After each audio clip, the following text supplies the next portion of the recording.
we solve this problem at the runtime, so your device going to be not going to hang or kind of things. It will solve that problem at the runtime, right? And benefits, we are providing this runtime reliability kind of things. This is our product structure. IPs we have developed. And the thing is, I am the co-founder of this company, and with me our technical mentor, Dr. Kaushik Saha. He has 25 years of experience in semiconductor industry. So he retired from Sensec India R&D as a CTO. So he retired, and right now he sent his knowledge in IIT Delhi. So he is now acting as a professor at IIT Delhi, and he is a technical mentor of our company. And we have market acceptance. We have discussed with the ISRO also. We have licensed out our technology with the ISRO. This problem we have to solve. So we invented this kind of technology. So first we deep dive into this. Why it is happening to us, right? Why our gadget are rebooting or hang straight, right? So we see that the major problem is shown you that previously transistor structure, right? Here also I have drawn this transistor structure like NPN material, right? So what exactly happens is electron interference, then the solar storms, and then then another we can say the high radiation part. If you are working in defense or those kind of area where actually radiation is there, so that area actually, those kind of areas you have to use very reliable electronics. Otherwise, what exactly happens is ISRO like 3 months before, right? You heard about some problem with the ISRO rocket and it's the satellite is postponed, right? Due to these faults. And we saw that we are just 10 or 12 seconds behind from Mars landing or Mars was some problem due to these faults. So space has a very big problem for this kind of soft errors, and every space agency around the globe working on this and try to solve this problem, because it's a very big problem. It's a very small problem. It's just toggle your data just 0 to 1 or 1 to 0, nothing else.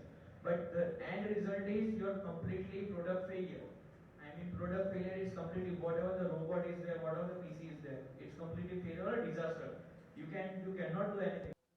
C++, system error kind of things, right? C++, right? Everybody heard about C++.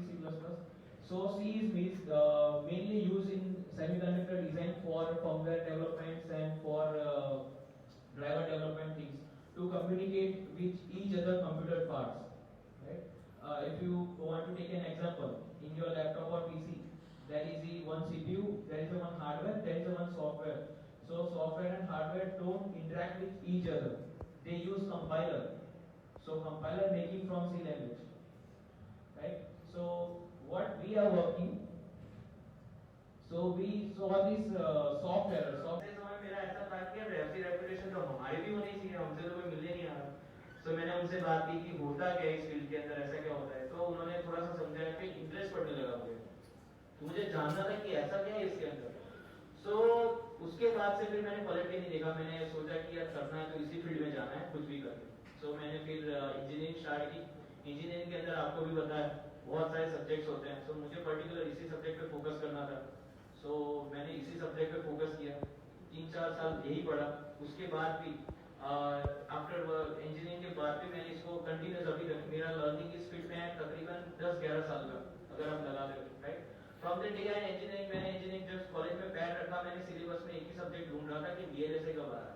वो था last sem में और मैं था first sem में. तो तब तक मैंने इतनी नॉलेज इकट्ठा कर ली थी कि एंड सेम में मुझे कुछ करने की जरूरत नहीं, मुझे पता था कि इसमें क्या हो रहा है. सो उसके बाद मैंने कॉलेज के बाद ट्रेनिंग ढूंढना शुरू किया इसके अंदर. और इसके अंदर ट्रेनिंग मिलना काफी मुश्किल है क्योंकि अहमदाबाद और गुजरात में नहीं है अवेलेबल. ये बेंगलोर और पुणे अवेलेबल होता है. फॉर्चुनेटली ये ट्रेनिंग अहमदाबाद में एक इंस्टीट्यूट ओपन हुआ तो मैं पहला स्टूडेंट ही बन गया कि सर आप मुझे सिखा दो. तो सर बोल रहे थे कि यहाँ के जॉब के स्कोप काफी कम है. सो आई वुड से सर मुझे जॉब तो करनी नहीं है, आप मुझे सिखा दो, बाकी का काम मैं देख लूंगा. सो मैंने ट्रेनिंग ली. उसके ट्रेनिंग 6-7 मंथ की हुई. नेक्स्ट डे लोगों ने मुझे सजेस्ट किया कि यार जॉब करनी चाहिए. तो मैं गया इंटरव्यूज देने के लिए. अनफॉर्चुनेटली मेरे इंटरव्यूज काफी अच्छे नहीं रहते थे क्योंकि उस समय पर मुझे स्पीकिंग हैबिट नहीं थी इतना बोलना. So I can not answer every, मतलब किसी के क्वेश्चन का आंसर देने मेरे प्रॉब्लम हो जाती थी देने में. मुझे पता था क्या होता है आंसर, बट मैं उसे बोल नहीं पाता था, तो रिजेक्ट हुआ था। फिर मैंने सोचा यार भगवान कुछ करना चाहता है तो स्टार्टअप करते हैं, भगवान जॉब तो नहीं दे रहा है, खुद की जो नौकरी देंगे हम लोगों को। अभी हम नौकरी देते हो, मैंने एक फ्रेंड से बात की तो एक ही रात में हम लोगों ने स्टार्टअप खोल दिया, जो मेरी न्यू ईयर इनोवेशन थी। तो वन नाइट स्टार्टअप था मेरा। एक्चुअली प्रॉब्लम थी कि मैंने एक कंपनी में इंटरव्यू दिया था, तो उसने मुझे सिलेक्ट किया था पैकेज पे। तो मैं नेक्स्ट डे गया जॉइनिंग लेटर के साथ, तो वहाँ पे जो मैनेजर था उसने मेरा पैकेज ड्रॉप कर दिया, मतलब कि यार आपको इतना नहीं दे सकते, हमको आपको आधा ही देंगे। तो मतलब उस समय फ्रस्ट्रेशन भी ऐसा था, तो मैंने कहा सर ये तो नहीं हो सकता। तो सर ने बोला कि आपको जॉब लेनी है तो ले सकते। मैं कंपनी का नाम नहीं बता सकता, हाँ थोड़ा कॉन्फिडेंशियल है। बट उसके बाद फिर हुआ ऐसा कि वो टेक्निकल मैनेजर को गुस्सा आ गया कि उन्होंने कहा कि हम आपको जॉब पे नहीं रख रहे। उसी रात को मैं जस्ट वापस आया, मैंने सोच लिया कि स्टार्टअप करना है, और मेरे फ्रेंड को कॉल किया, मैंने कहा कि स्टार्ट करते हैं। उसका भी आंसर था ठीक है मैं भी बोल रहा हूँ, चल देख लेता चाय कर, मतलब स्टार्ट कर लेते।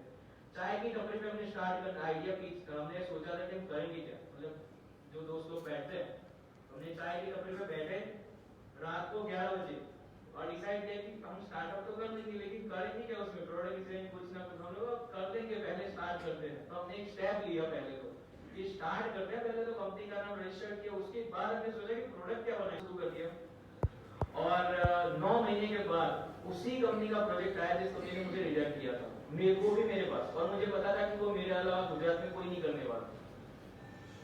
सो मैंने उस प्रोजेक्ट को ऐसा नहीं कि मैंने ठुकरा दिया, ऐसे मतलब वो गाने ना ठुकरा के मेरा प्यार ऐसे, मैंने ऐसा नहीं किया था उस टाइम पे। तो वो जो टेक्निकल मैनेजर था तो वो बहुत मेरे मतलब ना वो ऐसे ऐसे झुक के बात कर, मैंने कहा सर हो गया तो हो गया कोई बात नहीं, बट सर नेक्स्ट टाइम ध्यान रखिएगा कोई आ सकता है ऐसा। सो फिर उसके बाद ऐसा हुआ न्यू ईयर में हमारे प्रोजेक्ट्स अच्छे चलने लगे इंडस्ट्री से। और 2 साल के बाद ऐसा हुआ ऐसा कि मुझे ताइवान से बहुत बड़ा प्रोजेक्ट मिलने वाला था सेमीकंडक्टर के ऊपर, तो मैं बहुत खुश था, मैं बहुत एक्साइटेड था। और मैंने टीम भी इकट्ठा कर ली थी 10 लोगों की, और मैंने कहा कि सर प्रोजेक्ट मतलब वो मैंने अपने दम पे खींच के लाया था मैं, क्योंकि सेमीकंडक्टर में प्रोजेक्ट्स कोई देता नहीं है ट्रस्ट, बिना ट्रस्ट के। तो मैं लेके आया था, बट प्रॉब्लम क्या हुई कि मेरी न्यू ईरा कंपनी जो हमने रजिस्टर की थी उसमें प्रॉब्लम आ गई गवर्नमेंट के साइड पे, एमसीए पोर्टल पे। जनरली ऐसा होता नहीं है, बट सारे प्रॉब्लम मेरे पास बहुत ऐसे आते हैं कि पहली बार रूम होता है ऐसे ही प्रॉब्लम मेरे पास आता है। तो एमसीए में प्रॉब्लम आ गई, जो मेरी डेट थी एलएलबी की वो डिफरेंट थी और मेरे पेपर में डेट डिफरेंट थी। तो मेरे मतलब गवर्नमेंट से ऐसा है कि सर आप कंपनी वाइंड अप करो तो अच्छा रहेगा। अब आप सोचो मेरे हाथ में 3 CR के प्रोजेक्ट है, इस तरफ मैं खुश हो रहा हूँ, इस तरफ मेरी टीम खुश हो रही है, और इस तरफ मुझे बोल रहा है कि सर आप स्टार्टअप बंद करो तो अच्छा रहेगा, क्योंकि प्रॉब्लम ही ऐसी थी, मैं उसको चला नहीं सकता था। तो ये बहुत बड़ा सेटबैक था हमारे लिए, पूरी टीम के लिए। सो मेरा फ्रेंड तो वो जॉब पे चला गया था दूसरी कंट्री में, और मैं यहाँ पे सोच रहा था कि करेंगे क्या। मीनवाइल मैं इस ग्रीन एग्रीकोड के साथ पार्टनरशिप में जुड़ा था। तो इसी सर ने मुझे बोला कि यार आप हमारी कंपनी में को फाउंडर क्या जाओ, हमारे आप जैसे बंदों की रिक्वायरमेंट है। सो इस कंपनी ने मुझे पर्टिकुलरली ऑफर किया कि सर हम आपको को फाउंडर लेना चाहते हैं, we want to partnership official partner with this organisation. So क्योंकि हम लोगों का कॉमन इंटरेस्ट एक ही था, फॉल्ट टॉलरेंट कंप्यूटिंग और चिप डिजाइनिंग का। सो फिर हमने यहाँ पे 2018 में फिर से स्टार्ट किया दूसरी कंपनी, और लकीली दूसरी बार भी वो दूसरी कंपनी मेरे पास आई कि सर आपने दूसरी कंपनी भी खोल दी, पहली वाली का क्या हुआ। तो वो भी मजाक उड़ाने आ गए थे। तो आई विल सजेस्ट कि सर कोई बात नहीं, हम रिसर्च की बात करेंगे। तो 2019 में वो जो मैनेजर थे उसी मैनेजर ने मुझे अवार्ड दिया था। जो 2019 की जो इवेंट यहाँ पे इवेंट थी ना, ये ISR की, मैंने आपको यहाँ पे बताया ISR की इवेंट, ये जो अवार्ड है ना, ये अवार्ड देने के लिए वो मैनेजर ही खड़े हुए थे, मैं अवार्ड देने गया था। तो मैं बहुत हैप्पी था उस टाइम पे कि नहीं कुछ तो अच्छा किया, तो अभी अवार्ड दे रहा। क्योंकि हमने टेक्नोलॉजी को इन्वेंट की थी उस 2018 में कंपनी स्टार्ट की। उसके बाद मैंने कंपनी पहले खोली है, इनोवेशन बाद में की है। ऐसा नहीं है इनोवेशन करके कंपनी खोली, हम लोगों ने पहले कंपनी खोली है, उसके बाद